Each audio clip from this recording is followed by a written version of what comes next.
Alors déjà, on s'y attendait plus ou moins au niveau des tableaux, puisque l'an dernier, j'étais arrivée en finale contre la Croate, et en demi-finale, j'avais battu l'Espagnol. Et comme ils croisent les deux troisièmes, donc c'était obligatoire que l'Espagnol et la Croate soient sur le tableau adverse.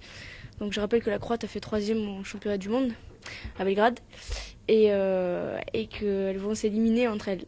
Donc j'ai un tableau plus ou moins aisé.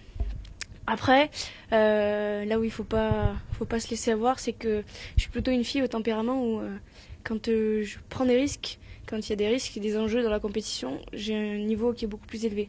Donc il faudra pas que je me laisse avoir par ça et m'endormir par le rythme qu'il va y avoir. De toute façon, premier tour, je rencontre la Serbe, qui avait fait troisième au championnat du monde à Tokyo.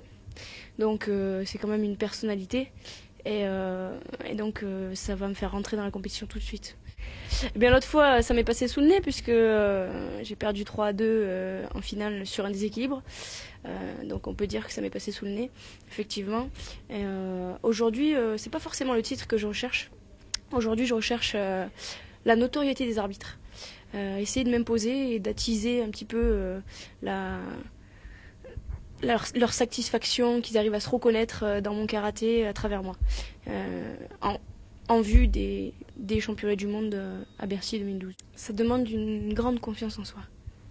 Donc c'est pas facile parce que selon les compétitions ça change.